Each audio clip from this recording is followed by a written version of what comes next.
It's Denza Time. I'm Sweet Lou Denza here with my partner, my pal, my buddy, Doug Arango. How are we doing, Doug? Hey, what's up, guys? It's been a while. My name is Louis Denza. They call me Sweet Lou Denza. The first thing I'm from Manalapan, New Jersey. I was born and raised in a very New York, very Italian, Irish, cultured family, and being in an Irish Italian establishment makes you talk more and argue more and communicate more, and it really took the best out of me. I fell in love with sports at a young age, and my father was a sports broadcaster for St. John's Redmond at the time. Now it's the Red Storm because of all of that, the change of names with Native Americans and whatnot. But my dad was a big broadcaster when he was in college at St. John's during the peak of Big East basketball. So when he used to share his stories with me, he kind of made me more passionate about what I would do later in life, and that is to get into the media industry and get into sports and really take out bring out this passion of mine, and that's sports broadcasting. As far as Cul-De-Sac Sports goes, which is a network that there's multiple stories on how it started, but I really created the name. My partners, Dennis Miller, Jay Cook, and now Doug Arango, who's going to be on my podcast later. We made it what we have now, based off of relationships at Brookdale Community College, my previous school. We did a lot of on-air student radio, and we had really good chemistry, and people actually listen to us. And when you're on student radio, people listen to you could tell that you have something's working, because no one listens to you on student radio. But as far as Cul-De-Sac Sports Network goes, the idea of Cul-De-Sac Sports really came to me as a young child. A couple of my friends on the block, being just in a small community, we'd play sports. We'd go out, throw football one day, play hockey the next day, and it would get heated. It would be competitive, but it was also fun. And really, that's where all my sports knowledge has, come from. Arguing stats, discussing things, who our favorite player is. Mike Piazza, we'll do his batting stance. We'll reenact the 1994 Rangers Stanley Cup finals. We'll do the NCAA tournament on our basketball hoop. It all started with just imagining what our heroes were doing. And funny thing is when we would go out in the morning, we would talk about the game from last night. And everyone had Sports Center growing up, but we made our own Sports Center by talking about sports and recapping what happened the night before. So Cul-De-Sac Sports, every sports fan has a cul-de-sac. Whether you were a kid and it was your backyard or your front yard, or your park or your recreation center, everyone has a cul-de-sac where you're bringing your ideas and you're bringing your love of sports and kind of communicating with your friends. Every guy or girl, really that loves sports has this communication and this passion, and it's all really based on where they're bringing us out. Now, very loosely, we kind of took the concept from Barstool Sports. The whole idea of Barstool Sports was, hey, guys watch sports at a bar and they talk about sports at a bar. So why wouldn't they make a thing called Barstool Sports? Why wouldn't we make a thing called Cul-De-Sac Sports? Everyone has that, that place where they're going to argue sports. Not necessarily a stadium, not necessarily on their couch, but out in the real world talking to real people. So Cul-De-Sac Sports comes from there. A lot of good experiences as kids brought this up.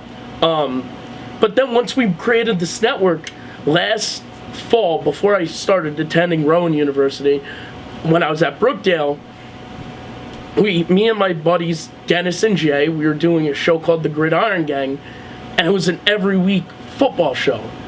and we bring out the best of each other. We argue with each other. We compliment each other very well. And you know what? The last couple weeks, actually, right around a year ago today, I was coming back from Disney World, Thanksgiving break, and I'm like, you know what? This is too good to be true. I'm going to go to Rowan. I'm not going to have... I've worked for many other... I've worked, very loosely defined. I've worked for many other online journalism sites. So why not make my own? And so we created Cul-De-Sac Sports. So, we launched it June 25th, 2016. And we're going strong ever since. The dream scenario is I want this network to be off the ground and soaring high. Obviously that's very optimistic. We want to make this website and kind of grow into a blog rather than just a podcast. Right now we're on iTunes, SoundCloud. We're also on Google Play, but no one really reaches out to us on that. We reach out to our crowd using Facebook, Twitter.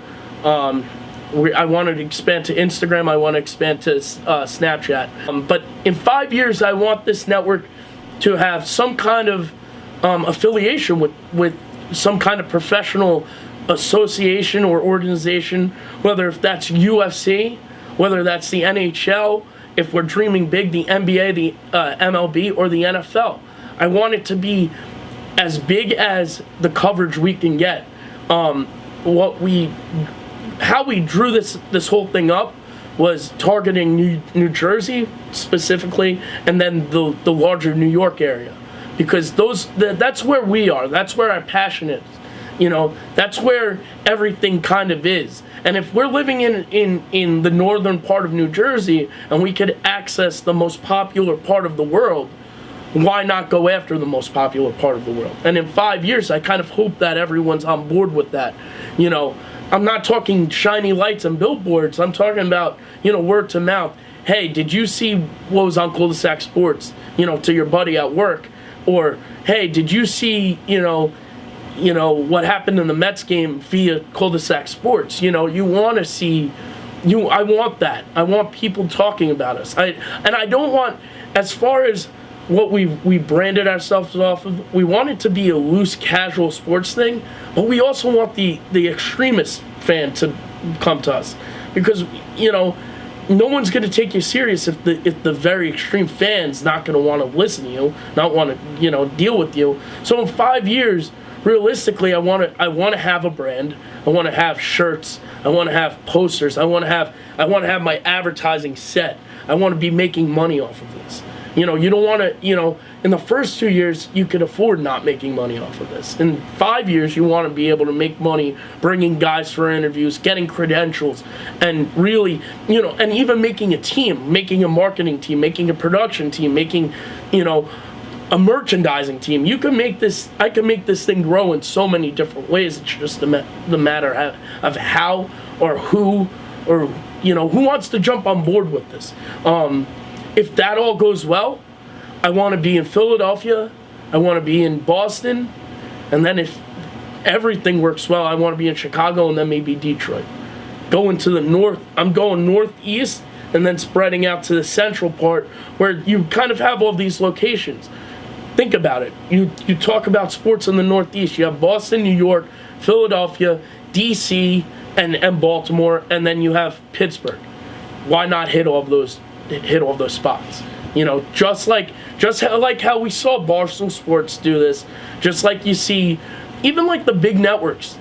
ESPN was a company out of Connecticut that grew on a national scale overnight. It's you have to dream big.